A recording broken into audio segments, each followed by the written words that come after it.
Morning students, आप सब कैसे हैं। उम्मीद करते हैं आप सभी अच्छे होंगे। तो चलिए अब हम अपनी पढ़ाई स्टार्ट करते हैं। इस वक्त हम पढ़ रहे हैं दो चरवाले रैखिक समीकरण युग्म और आज हम पढ़ेंगे प्रश्नावली 3.2 का पहला सवाल और इस पहले सवाल में भी फर्स्ट देखते हैं। तो पहला सवाल है हमारा कि कक्षा 10 के 10 विद्यार्थियों ने एक गणित की पहेली प्रतियोगिता में भाग लिया। ठीक है, विद्यार्थी कितने हैं? 10। यदि लड़कियों की संख्या लड़कों की संख्या से कितनी अधिक है?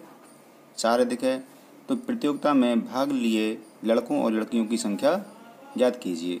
यहाँ देखिए क्या करना है, ज्ञात करना है। और पिछले सवालों में आपने देखा कि इसमें क्या कहा था, इस स्थिति को बीजगणितीय और ज्यामितीय रूपों में व्यक्त कीजिए। बस ठीक है, क्या कहा है उन्होंने, सिर्फ व्यक्त करना है।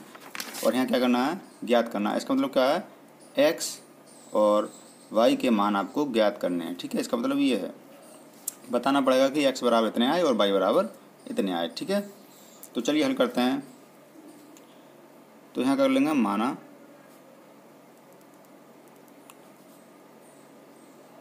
लड़कियों की संख्या कितनी, लड़कियों की संख्या x तथा लड़कों की संख्या को मान लेंगे y। ठीक है, लड़कों की संख्या y है, तब प्रश्नानुसार देखिए प्रश्नानुसार, तो प्रश्न के अनुसार क्या कह रहे हैं कि जो लड़कियों की संख्या है, ठीक है, पहली स्थिति ये है कि कुल विद्यार्थी कितने हैं? 10। कुल विद्यार्थी कितने हैं? 10। तो लड़कियां कितनी हैं? x और लड़के कितने हैं? y। तो दोनों को जोड़ दें तो कुल विद्यार्थी कितने हो गए? 10। तो ये तो पहली स्थिति आ गई। दूसरी स्थिति क्या है कि लड़कियों की संख्या ज़्यादा है। तो देखिए x बराबर है y, मतलब हमने मान लिए x बराबर y, मतलब बराबर तो रखने हैं। ठीक है, तो अब कितनी ज़्यादा है, ये कौन है? लड़कियों की संख्या। लड़कियों की संख्या कितनी है? 4 ज़्यादा है और ये कितने हैं? 4 कम होगी। तो अब हमें 4 जोड़ने हैं। ठीक है, तो जोड़ेंगे किधर बताइए, y में x में सोच के देखिए ज़रा किधर जोड़ना है। देखिए ऐसे सोचिए आप,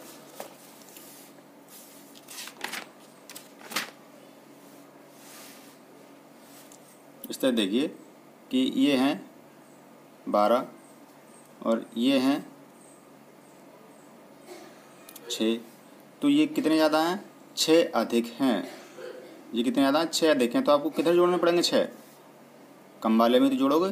तो वही स्थिति यहाँ पर है कि x ज़्यादा हैं और y जो है कम है। तो लड़के कितने हैं? 4 कम हैं। तो 4 किधर जोड़ देंगे हम? y में जोड़ देंगे। ठीक है, तब बराबर हो गए। देखो 6 और 6 12 और ये 12 हैं पहले से। ठीक है, तो ये वाली स्थिति हमें पता चली यहाँ पर कि लड़कों में कितने जोड़ दें? 4 जोड़ दें।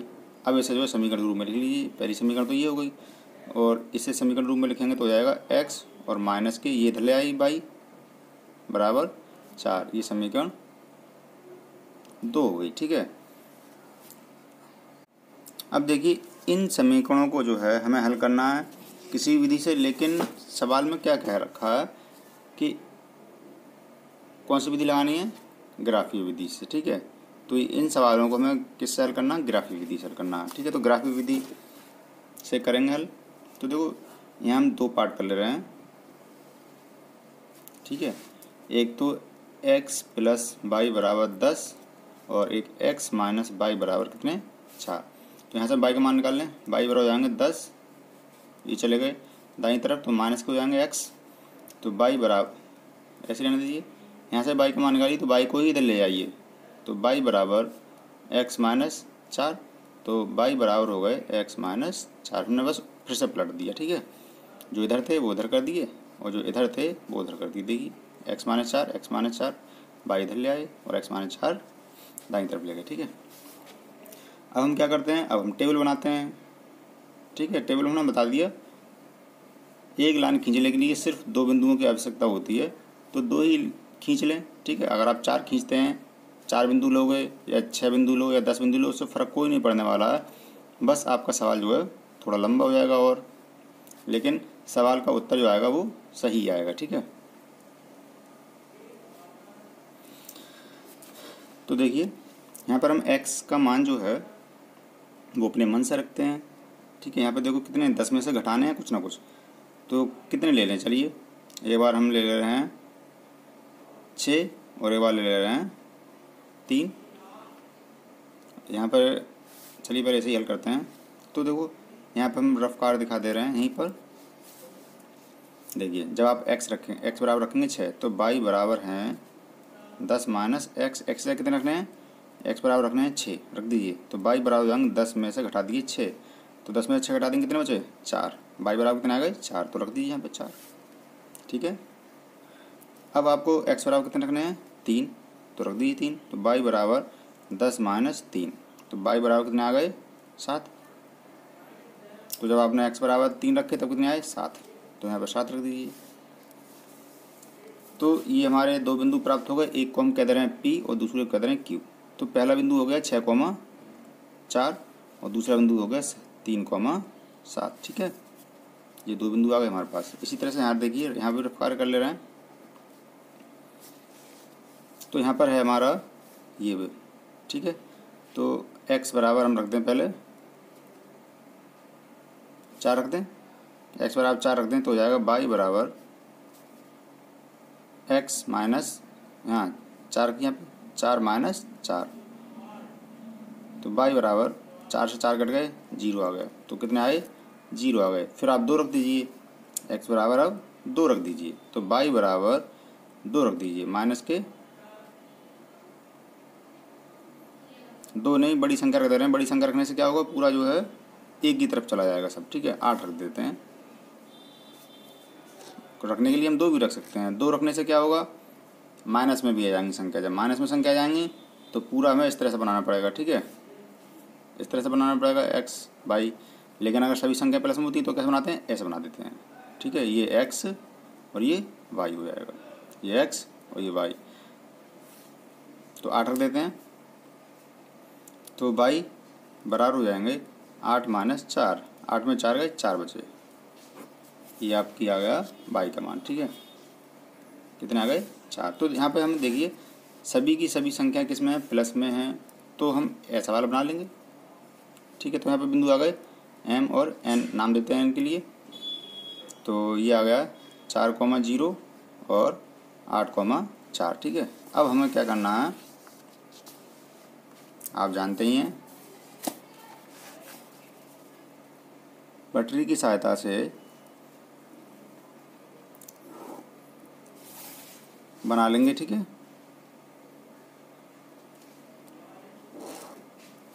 ये जो है गलत ना हो, ये ध्यान रखना। ठीक है, तो देखो हमने फिर से कैसा बना लिया, ऐसा वाला बना लिया। क्यों बना लिया इस तरह का, क्योंकि इसमें कोई भी संख्या माइनस में नहीं है, इसलिए हमने इस तरह का बना लिया। ठीक है, आप इस तरह का बना सकते हैं। ये हो गया मूल बिंदु। अगर माइनस में होता तो हम ये वाली लाइन इधर ले जाते और ये वाला नीचे ले जाते। ठीक है, इस तरह की, ये हो गया मूल बिंदु, वो कहते हैं इसके लिए। ठीक है, ओरिजिन। अब हमें क्या करना है, देखो x पे कितनी ले आनी है, x पे संख्या ले आनी है 8 तक। x देगी 4, 6, 3, तो सबसे बड़ी संख्या 8 हो गई, और y पर ले आनी है 7। ठीक है, तो 8 8 ले जा रहे हैं दोनों तरफ। तो चलते हैं, देखिए 1 2 3 4 5 6 7 8 9। इसी तरह से आप इधर निशान लगा लीजिए। बराबर बराबर निशान लगाने से क्या होगा, हमारे आंसर जो है बिल्कुल सही आएगा, गलत नहीं जाएगा। 4 5 6 7 8 9 10 11 12 लिख दीजिए। अब 1 2 3 4 5 6 7 8 9 10 11 12। 1 2 3 4 5 6 7 8 9 10 11 12 हो गए। ठीक है, हमें ज़रूरत नहीं आगे की, तो लिखो या मतलब कोई फ़र्क नहीं पड़ने वाला। तो हमारे पास बिंदु कितने हैं? P, Q और M और N, 4 बिंदु हैं। P जो बिंदु है वो है 6 कॉमा, P बिंदु है 6,4 और Q है 3,7 और ये है M 4,0 और 8,4। ठीक है, तो चलिए बनाते हैं अब हम। तो पहला बिंदु 6,4, तो x पर चल रहे हैं 6, x पर 6 चल रहे हैं। तो चलिए x पर 1 2 3 4 5 6 ये आ गए 6। ठीक है, y पर कितने चल रहे हैं? 4, तो 4 ऊपर जाना है। तो देखिए ये 4, देखो ये वाली चीज़ ले आ रहे हैं हम इधर। ठीक है, ये ठीक है, लगभग देखो थोड़ा सा नीचे है, थोड़ा सा नीचे कर लिया मैं। ठीक है, ये जो बिंदु होगा वो क्या होगा? क्या होगा? P।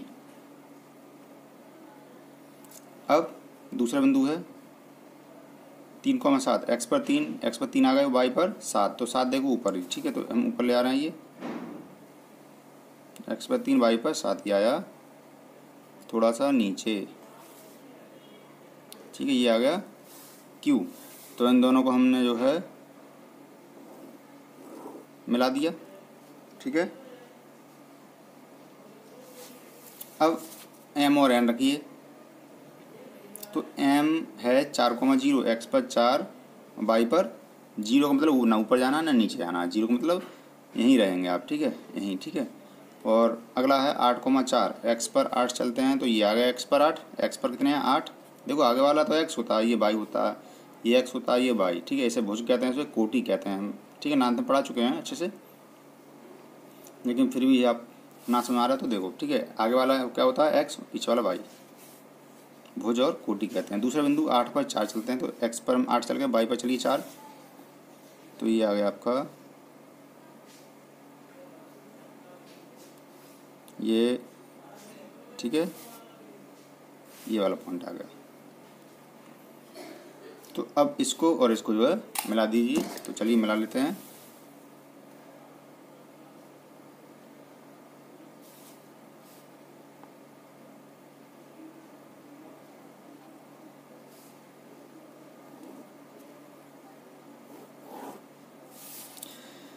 ठीक है, ये बिंदु हमारा हो गया M और ये हो गया N, ये हो गया P और ये P और ये Q। ठीक है, तो अब हल करने का मतलब क्या है कि ये दोनों रेखाएं जो है कहाँ पर कट कर रही हैं। ये देखिए, तो काटने वाला बिंदु ये हो गया। ठीक है, ये क्या है? प्रतिच्छेद बिंदु। प्रतिच्छेद बिंदु कहेंगे इसे। इसके निर्देशांक कितने हैं? इसके निर्देशांक, इसे हम निर्देशांक कहते हैं। ये M के निर्देशांक हैं 4,0, N के निर्देशांक हैं 8,4। तो इसके निर्देशांक हैं, देखिए x पर कितने चलते हैं? x पर चल रहे हैं 7, देखिए 7 है, और y पर कितने चल रहे हैं? 3। तो ये किसके निर्देशांक हो गए? बिंदु, इसका हम नाम दे दे रहे हैं, इसका नाम देते रहे हम, चलो A। ठीक है, तो A के निर्देशांक कितने हो गए? 7,3। तो जो 7,3 आए हैं, इसका मतलब क्या है? इसका मतलब आप जानते हैं कि ये तो x पर चली गई दूरी है 7 और y पर चली गई दूरी कितनी है? 3।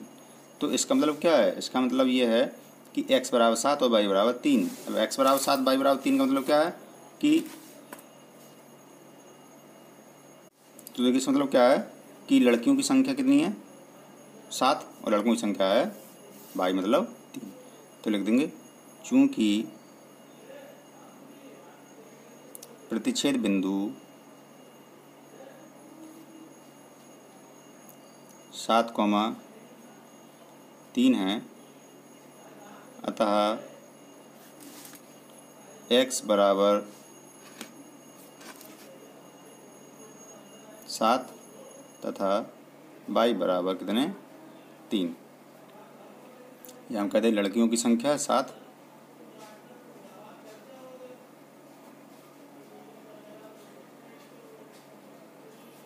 x बराबर 7 और लड़कों की संख्या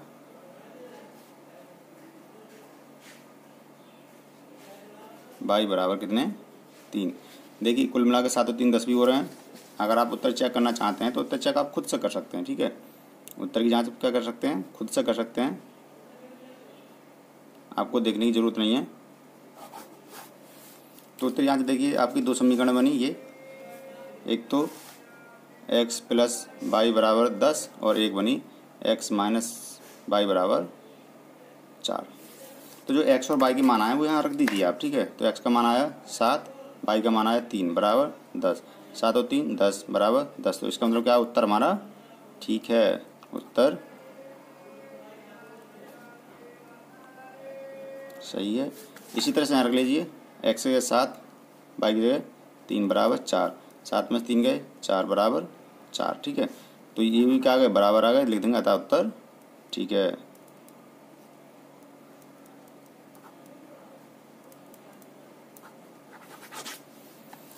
समझ गए, ये हमारा आंसर आ गया। चलिए अब अगला सवाल देखते हैं।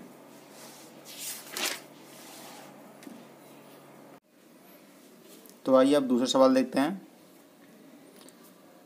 5 पेंसिल तथा 7 कलमों का कुल मूल्य जो है 50 रुपये है, जबकि 7 पेंसिल और 5 कलमों का मूल्य कितना है, 46 रुपये है।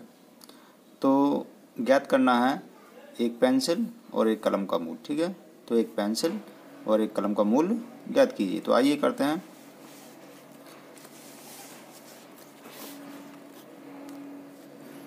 तो सबसे पहले हम क्या करेंगे, वही जो करते आ रहे हैं अब तक, मान लेंगे, ठीक है। माना एक पेंसिल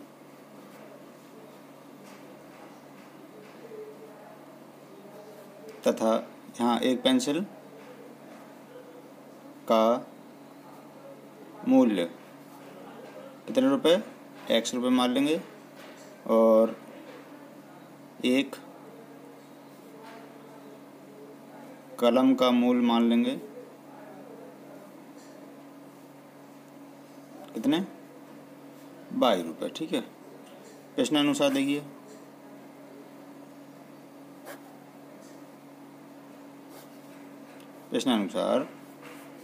प्रश्नानुसार क्या है इसमें, 5 पेंसिल मतलब x, ठीक है। एक पेंसिल का x तो 5 का होगा 5x, ठीक है। जैसे मान लीजिए एक पेंसिल का हमने x रुपये मान लिया, मतलब 2 रुपये मान लीजिए। तो 2 रुपये एक पेंसिल का, तो 2 का होगा 2 दूनी 4, 3 का होगा 2 तियाँ 6, गुणा कर देते हैं हम। तो 5 पेंसिल का होगा 2 पंजे 10। इसी तरह से हमने क्या कर दी, गुणा कर देंगे, ठीक है। तो 5x और 7 कलम 7x, जब इन दोनों को जोड़ रहे हैं कुल मूल्य इनका जो है वो कितना है, 50 रुपये, इनका 50 रुपये, ठीक है। इसी तरह से दूसरी शर्त क्या दे रहे हैं, ये पहली शर्त हो गई कि 7 पेंसिल और 5 कलम, 5 कलम, यहाँ भाई बाई होगा, यहाँ बाई कर लीजिए, ठीक है, का मूल्य कितना हो जाएगा, 46 रुपये। ये दूसरी शर्त हो गई। इस तरह से हमारी दो समीकरण जो है बनके तैयार हो गई। अब इन समीकरणों को हमें हल करना, तभी हमें पता चलेगा एक पेंसिल का और एक कलम का मूल्य, ठीक है। तो इन्हें हल करने की जो है बहुत सारी विधियां हैं, लेकिन इस सवाल में क्या कहा है, ग्राफीय विधि से ही हल करना है। तो ग्राफीय विधि से हल करने के लिए हमने क्या कर लिया, इसके 2 पार्ट कर लेंगे इसके, ठीक है।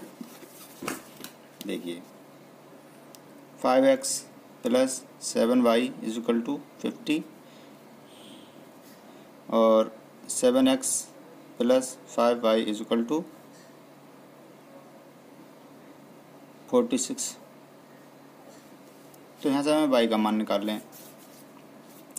तो पहले 7y यहीं रहने दें, 50 माइनस 5x, y का मान निकालना है। तो 7 कहाँ जाएंगे, बटे में 50 माइनस 5x। इसी तरह से चलो पहले ऐसे निपट लें पहले। तो अब y के मान हमें रखने हैं, ठीक है। तो क्या करनी है, हमें एक टेबल बनानी होगी, और टेबल में हमें सिर्फ 2 मान की आवश्यकता होती है, तो 2 ही निकाल लेते हैं, ठीक है। आप 3 निकालो 4 निकालो तब भी कोई दिक्कत नहीं है, लेकिन जब 2 से ही काम चल रहा है तो इसलिए 2 ही निकालते हैं। तो यहाँ देखिए y बराबर 50 माइनस 5x/7। हमें क्या रखना है यहाँ पर, ऐसी संख्याएं रखनी है ताकि ज़्यादा बड़ी संख्या प्राप्त ना हो। ठीक है, तो चलिए x बराबर 3 पर y का मान हो जाएगा 50 माइनस 5 गुणा 3। एक्स में क्या रख दिया, देखिए एक्स क्या रख दिया, 3 रख दिया, बटे 7। y बराबर 50 5 15/7। घटा देंगे 15, 50 में से 35 बचे, 7 पंजे 35, कितने आ गए 5। y बराबर कितने आ गए 5। ठीक है, जब आपने x बराबर 3 रखे तब, तो x बराबर जब हमने 3 रखे तो y का मान कितना आ गया 5 आ गया। इसी तरह से अब अगला देख लीजिए, x बराबर रख दें 10, कुछ भी रख सकते हो आप, तो ये आ गया y का मान। पर y का मान कितना हो जाएगा 50, 5 गुणा 10, x का 10 रख दिया अब हमने, 7 5 दाएँ 50 हो गए, तो 50 माइनस 50/7, 50 से 50 कट गए, 0/7 मतलब 0। तो y का मान कितना आ गया 0। तो जब आपने x की जगह 10 रखे तो y का मान कितना आ गया 0। ठीक है, तो समझ में आ गई। तो यहाँ से हमें बिंदु प्राप्त हो गए, एक P और एक Q। इसके निर्देशांक P के निर्देशांक हो गए x पर कितने हैं 3 और y पर 5। इसी तरह से x पर 10 और y पर 0। ठीक है, यहाँ से y का मान निकाल लीजिए, तो 5y बराबर 46 और योगांक धराकर माइनस के 7x। y का मान निकालिए, 46 माइनस 7x बटे कितने 5। ठीक है, यहाँ से भी हमें क्या करेंगे, एक टेबल बना लेंगे और टेबल में सिर्फ 2 मान ही रखेंगे, क्योंकि ज़्यादा रखने से कोई फ़ायदा है नहीं। तो अब हमें यहाँ पर देखिए y का मान है 46 माइनस 7x बटे 5। ठीक है, x बराबर 3 रखिए, जो y का मान हो जाएगा 46 माइनस 7 गुणा 3/5। 46 माइनस 7 21/5। 21 में वो 46 में से 21 घटा दीजिए, कितने आ गए 5। y का मान आ गया 5। तो देखिए जब आपने x बराबर कितना रखा 3, तो y का मान आ गया 5। ठीक है, इसी तरह से अब हम x बराबर रख दें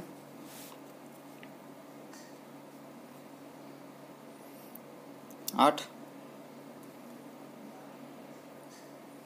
तो y का मान हो जाएगा 46 माइनस 7 गुणा 8/5।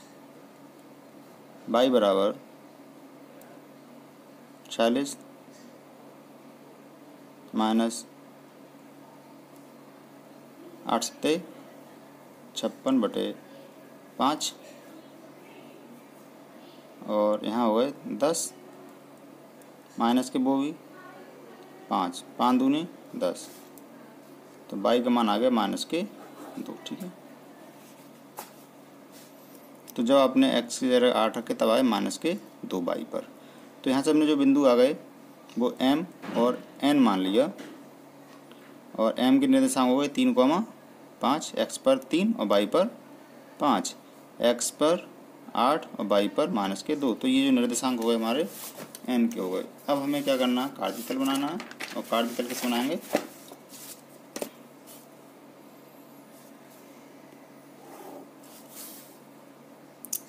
बहुत ही सावधानी से बनाना है। ये यूँ जरा सी भी मिस्टेक हो जाएगी तो फिर नहीं बनता है। ठीक है, गलत हो जाएगा फिर। तो x पर कितने चलने हैं,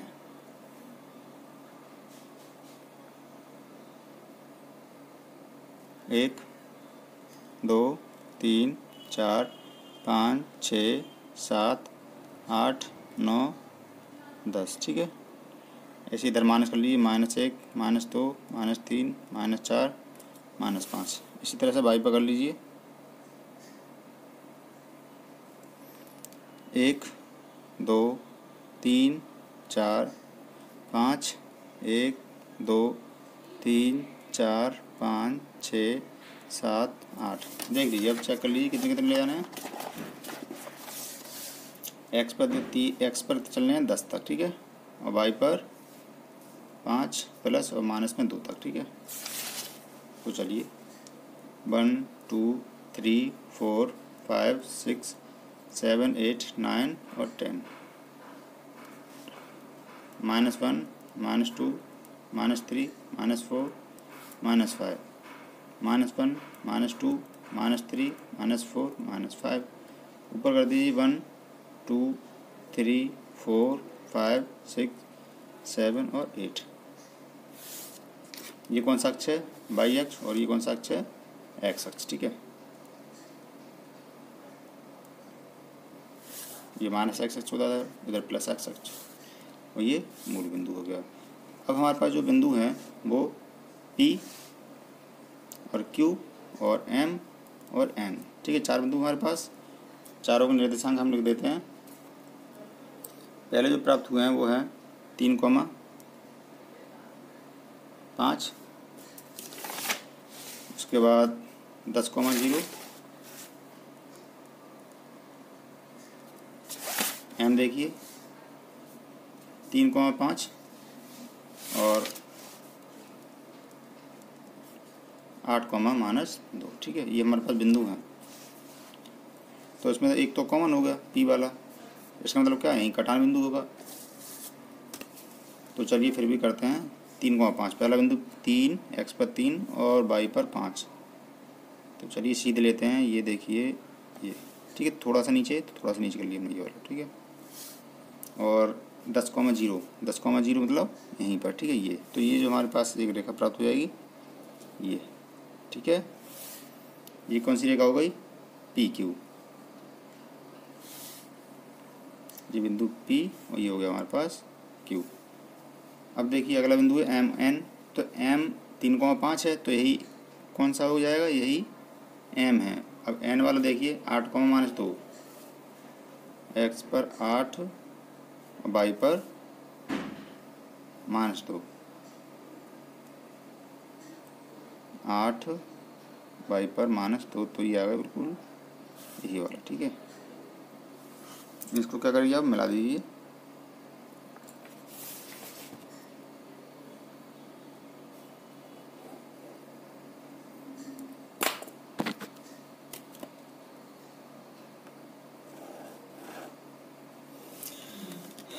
तो जो हमें 2 रेखाओं का कटान बिंदु प्राप्त हुआ वो क्या हुआ? ये M है और ये N है, ठीक है। तो इस तरह से जो हमारा इसका हल हो गया, इसके निर्देशांक आए 3,5, ठीक है। तो जो 3,5 आया, इसका मतलब क्या हुआ? चलिए देखते हैं। पूछा था एक पेंसिल का मूल्य X रुपये, बाई और कलम का मूल्य Y रुपये। तो जो अतः लिख देंगे, चूँकि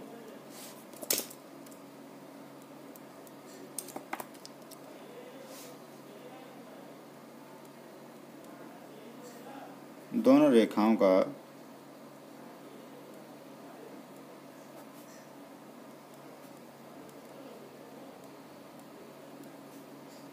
प्रतिच्छेद बिंदु कौन सा है?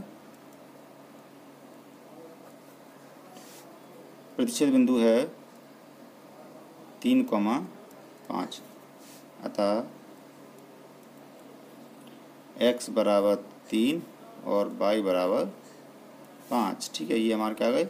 आंसर आ गया। हम लिख सकते हैं इसके लिए कि एक